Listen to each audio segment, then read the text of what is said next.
કાલે સરકારશ્રી દ્વારા પ્રેસ કોન્ફરન્સ કરીને જે માહિતી આપવામાં આવેલી છે બરોબર, પરંતુ હજી સુધી પરિપત્ર આવેલ નથી. એટલે પરિપત્ર આવી જાય તે પછી આ પરિપત્ર ગુજરાતના તમામ ખેડૂતોને લાગુ પડે છે.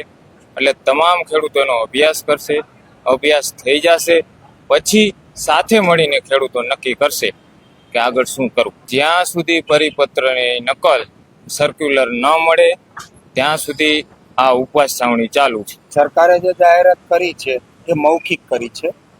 જ્યાં સુધી એને એમેન્ડમેન્ટ એટલે કે પરિપત્ર રૂપે જીઆર રૂપે અમારા હાથમાં ન આવે અને ખેડૂતો, ગુજરાતના આખા ખેડૂતોએ, સમગ્ર ખેડૂતોએ જે સમર્થન આપ્યું છે એની ટૂંક સમયમાં મિટિંગ બોલાવવામાં આવશે, ચર્ચા કરવામાં આવશે અને ત્યારબાદ આગળ વધવામાં આવશે. આપના ટીવીના માધ્યમથી જ અમને મેસેજ મળ્યા છે મીડિયા મિત્રો દ્વારા જ, અને એનું અમે ફક્ત લેસન કર્યું છે.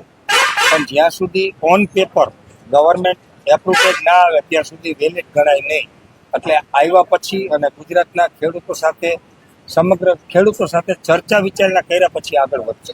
અમારી માંગણીઓનો અહીંયા ક્યાંય સમાવેશ થતો નથી, છતાંય અમે ખેડૂતો સાથે ચર્ચા કરશું ને આગળની રણનીતિ બનાવશું. કેટલા દિવસમાં ચર્ચા કરી? 1 થી 2 દિવસમાં.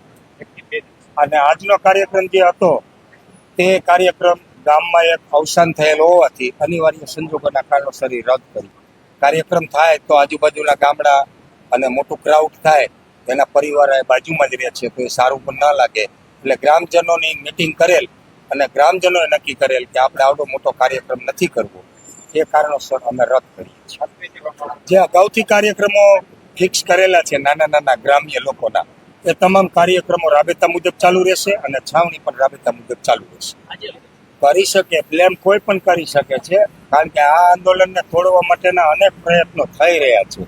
મને કરોડો રૂપિયાની ઓફરો થયેલી છે, દાગ ધમકીઓ થયેલી છે. એ પોતપોતાની ઈચ્છાની વાત છે, કોના ઉપર કેવો બ્લેમ કરવો, પ્રૂવ કરવું એ મહત્વનું હોય છે. આ આંદોલન તોડવા માટેના તમામ પ્રયાસ થઈ રહ્યા છે, પણ ગુજરાતના ખેડૂતો જાગી ગયા છે. કોઈ પણ લોભ લાલચમાં આવ્યા વગર, રાજનીતિમાં પડ્યા વગર પોતાના હક, અધિકાર અને ન્યાયની જ વાત કરશે અને અમારી લડત અવિરત ચાલુ. અજાણ્યા માણસો આવી અને લાલચ આપે છે, કરોડો રૂપિયાની અજાણ્યા માણસો આવી અને દાગ ધમકીઓ આપે છે, ખેડૂતોના સ્વાંગમાં આવે છે સેલ્ફી લેવા માટે અને એક બાજુ બોલાવી અને ધમકીઓ આપે છે, લાલચો આપે છે. આવું બધું તો થતું જ હોય આંદોલનમાં. આ મારો પહેલો અનુભવ નથી, અનેક અનુભવો થઈ ચૂકેલા છે અને એ અનુભવથી આ આંદોલન મજબૂતાઈથી ચાલી રહ્યું છે. એ સરકારના મળતિયાઓને ક્યાંક ને ક્યાંક તેલ રેડાઈ રહ્યું. આક્ષેપ કોઈ પણ લગાવી શકે છે. અહીંયા જે મેડિકલ ટીમ છે એ અમારી પ્રાઇવેટ નથી, સરકાર શ્રીએ નિયુક્ત કરેલી મેડિકલ ટીમ છે. દર 3-4 કલાકે એ લોકો અમારું મેડિકલ કરે છે. જેને પણ શંકા કુશંકા હોય તે અહીંયાથી અમારા રિપોર્ટ લઈ શકે.